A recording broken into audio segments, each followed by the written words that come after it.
Peace be with you. Friends, on this second Sunday of Easter, Mercy Sunday, we read from the magnificent 20th chapter of John's Gospel.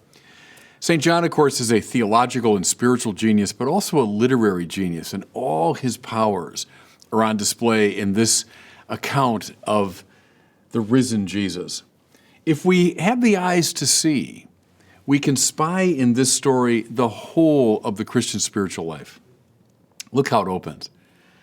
On the evening of that first day of the week, John's Gospel is very attentive to the book of Genesis, lots of connections and overtones and undertones. The first day of the week, the first day, that's the day of creation when God said, "Let there be light," and there was light. This resurrection day is a day of new creation, when the whole cosmos now, under God's grace, is renewed, is restored, recreated. Let there be light, yes, on that first day, but now the one who said, "I'm the light of the world," will appear in his risen life. Now, where are they, the disciples? Well, they're gathered in fear in the upper room. You can only imagine, of course, after the death of Jesus, how traumatic it must have been for the followers of Jesus. They must have thought, well, they'll be after us in short order. There they are, huddled in fear behind locked doors.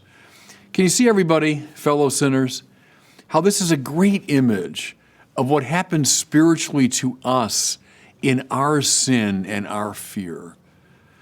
We lock ourselves in.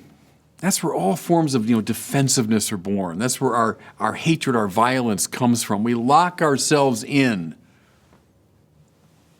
But despite the locked doors, Jesus comes and stands in their midst. Here's a word now of amazing grace. We don't earn our salvation. We can't. We can't break out of the shut doors of our fear, but Christ can break in. Grace invades. It's such good news. The risen Christ can overcome all the obstacles we set up for him. He's greater than our fear, greater than all the locked doors that we put in his way. Now, the risen Christ does here what he typically does. Go through all the accounts of the resurrection appearances. You'll find this commonality.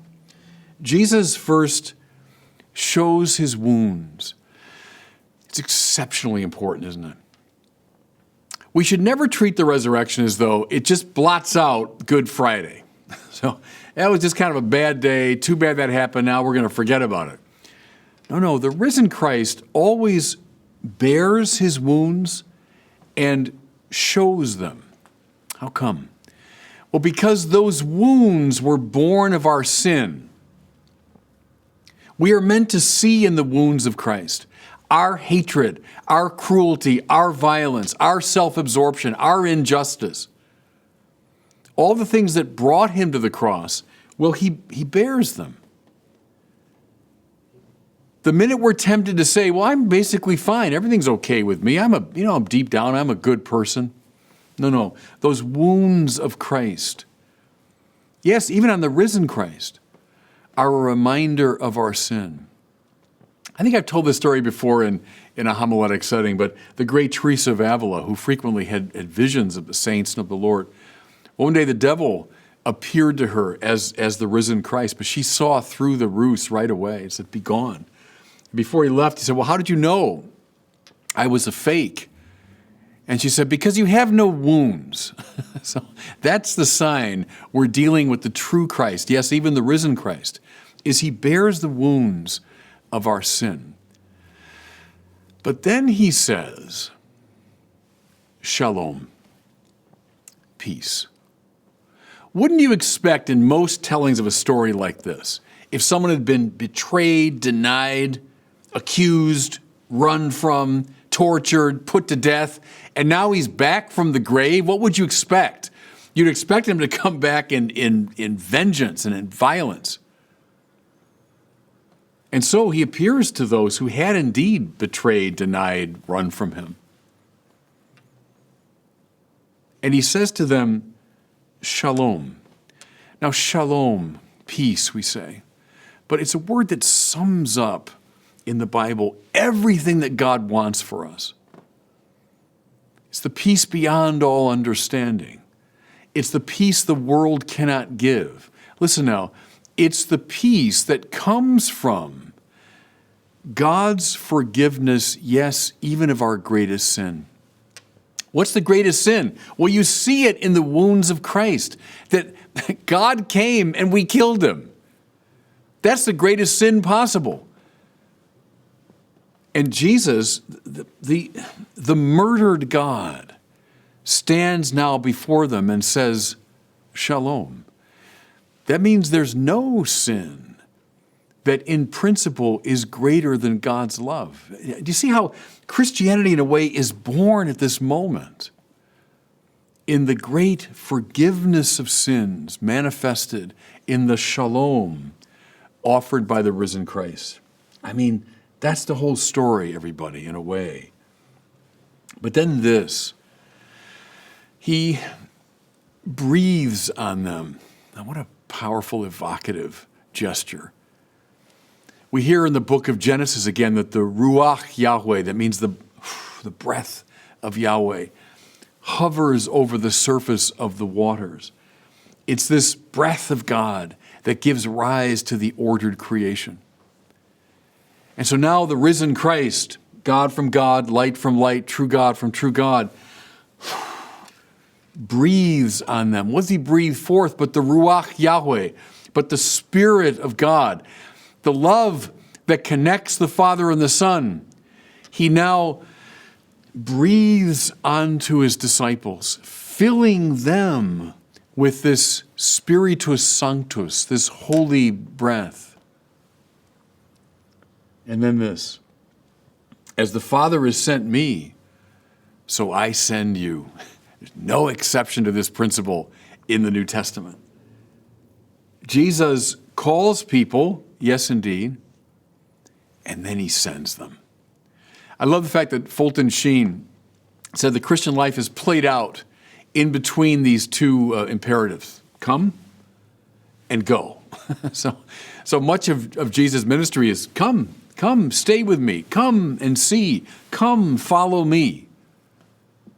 But then go on mission. As the Father sent me, so I send you. This is the church now, everybody, filled with the Ruach Yahweh, filled with the Spiritus Sanctus, filled with the love that's beyond any sin we could possibly commit. To go forth and to breathe that same Spirit into the world. That's your job. That's my job. That's what it means to be a member of Christ's church.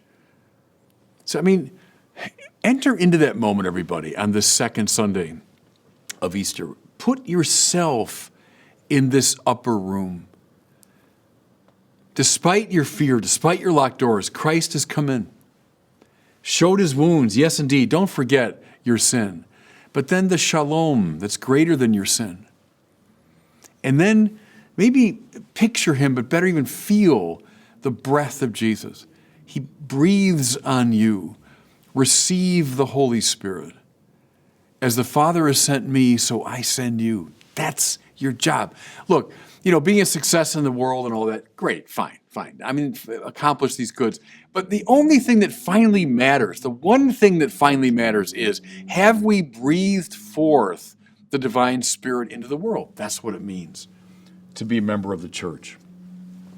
Can I say now, just in the last couple of minutes, a word about doubting Thomas? Because at the end of this account, we have the famous story of Thomas.